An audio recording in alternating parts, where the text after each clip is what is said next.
Quiero mostrar que la validez de mi teoría se puede entender analizando el problema de la relatividad y, como ya lo he hecho en otros videos, analizando también el problema de la relatividad general, ¿cierto? Entonces, digamos que en ese sentido mi teoría tiene algo muy valioso y es mantener, ¿cierto? Esa intuición que nosotros tenemos de que el tiempo y el espacio son. O sea, cuando nosotros pensamos, ¿dónde está la Tierra? ¿Dónde está Marte? ¿Dónde está Mercurio? ¿Dónde están las estrellas? En el tiempo y el espacio. Esa intuición, a la luz del análisis crítico, a la luz del análisis de la filosofía de la física, nos muestra que esa intuición es válida, que es cierta, que el tiempo y el espacio existen y que los diferentes fenómenos están en el tiempo y el espacio también. Y también lo que nos dice esa intuición es que hay diferentes fenómenos. La intuición nos dice no es lo mismo la Tierra que Marte, que Mercurio, que Venus. Lo que va a decir el análisis de la filosofía de la física es validar precisamente esa intuición de una manera cierta.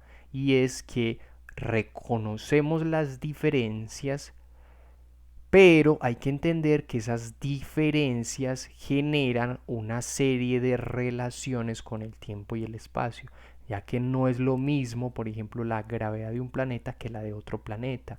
No es la misma, no es lo mismo la gravedad de un agujero negro que la gravedad que está en la luna, ¿cierto? Esas diferencias también las está analizando la filosofía de la física y nosotros podemos reconocer desde la intuición que no es lo mismo cuando vemos a alguien saltando en la luna que una persona saltando en el planeta Tierra. Entonces esas diferencias se pueden medir con una teoría del tiempo y el espacio absolutos, sirviéndose de la teoría de la relatividad y de la teoría de la relatividad general, sirviéndose como siendo unos tiempos y unos espacios relativos a el tiempo y al espacio absolutos. ¿Qué es lo que está mostrando esta teoría?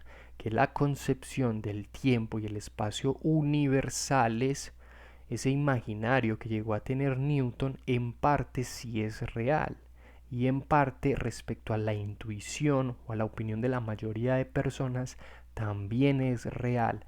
Existe el tiempo y el espacio y existen diferencias, o sea, existen diferentes fenómenos y esos diferentes fenómenos no se comportan de igual manera, pero esas diferencias se pueden medir y esas diferencias son medibles, ¿cierto? Y ya las vamos a entender en este marco universal y general del tiempo y del espacio absolutos.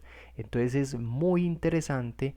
¿Por qué? Porque ya no nos estamos enredando, ya no nos estamos perdiendo, sino que tenemos un marco general, un marco universal. O sea, ya no estamos como, uy, entonces no existe el tiempo, no hay nada absoluto, no hay nada. No, no, sí lo hay. El tiempo y el espacio son absolutos. ¿Por qué? Porque ya vimos que esas diferencias, como ese choque que nos generaba ver dos relojes que estuvieran marcando tiempos diferentes, ya hemos aterrizado qué es lo que significan probando mi teoría. Y es que no es lo mismo cómo se comporta un fenómeno que cómo se comporta otro. ¿Entiende esto? No es lo mismo cómo se comporta un fenómeno que cómo se comporta otro. No es lo mismo cómo se comporta el fotón A que vimos con los relojes de luz que cómo se comportaba el reloj en B. No es lo mismo y esas diferencias las medimos, aunque en términos de tiempo lo hacemos como unos tiempos y unos espacios relativos. Es decir, claro, los dos fotones o muchos fotones están en el tiempo y el espacio, pero como no se comportan de igual manera, hay que medir esas diferencias de comportamiento con respecto al tiempo y el espacio mismo. ¿Cómo se están comportando? ¿Cierto? Es como si pusiéramos a correr dos fotones hasta una línea de meta. Si ponemos a un fotón a que corra derecho, ¿cierto? Que llegue a la línea de meta derecho, y ponemos a otro a que haga esto, que cuapa por allá y que luego vuelva y que luego suba, no es lo mismo, ¿cierto? O sea, si estuviéramos midiendo eso, no va a dar lo mismo.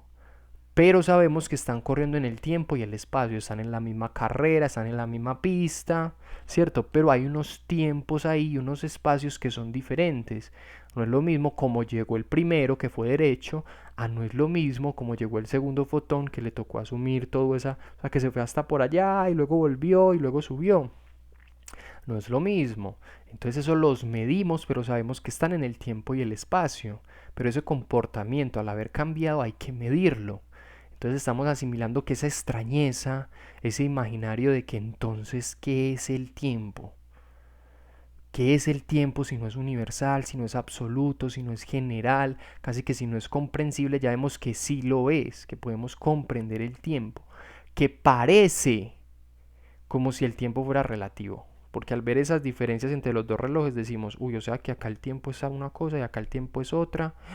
O sea que el tiempo es relativo. O sea que no existe el tiempo absoluto, general y universal.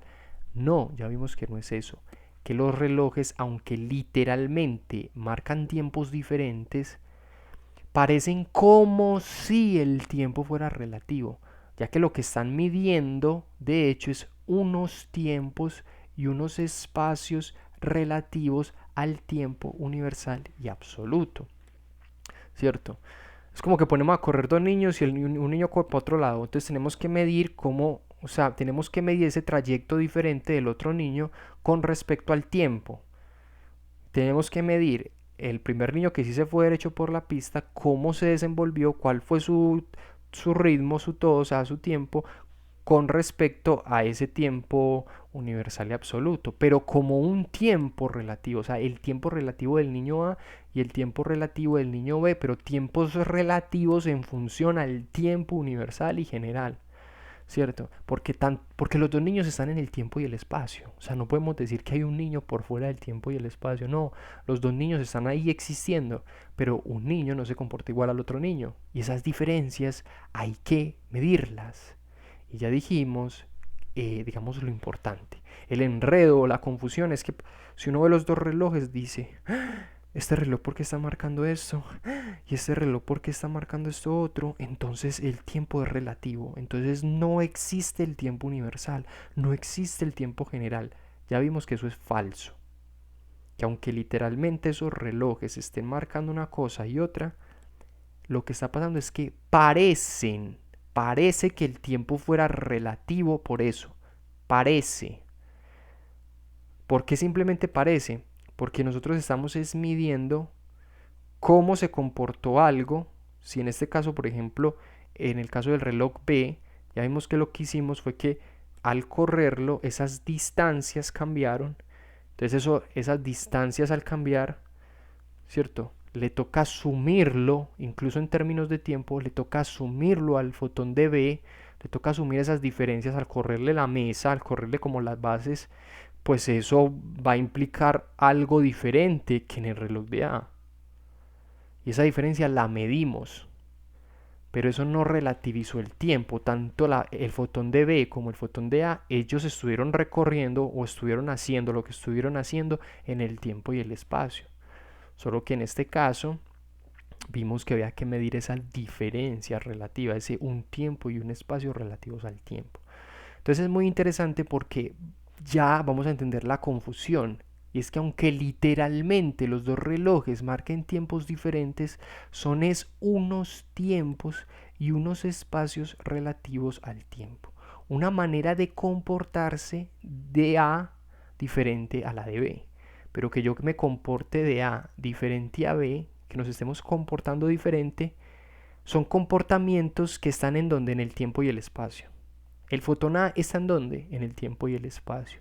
El fotón B está en donde, en el tiempo y el espacio. Pero yo voy a medir esas diferencias, cómo se está comportando B y cómo se está comportando A. Y las hago con unos tiempos y unos espacios relativos a qué? Al tiempo y el espacio universal. A esa universalidad, a esa generalidad, a ese absoluto en donde están todos los fenómenos de la existencia. Y como esos fenómenos se comportan de maneras distintas, hay que poderlos medir en esas diferencias, con unos tiempos y unos espacios relativos, ya que no es lo mismo, por ejemplo, el lugar que ocupa el fotón de A que el fotón de B.